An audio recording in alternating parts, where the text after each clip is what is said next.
suliranin man ay dumating. Ikaw lamang, O Diyos, ang sasambahin. Panginoon ko, sa'yo lamang mananatili. Lord, kahit hindi ko sabihin sa'yo, alam ko na alam mo kung ano ang nasa isip ko.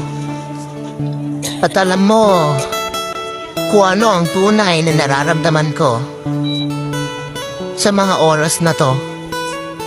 Kaya pakiusap, tulungan mo ko malagpasan lahat ng pinagdadaanan ko.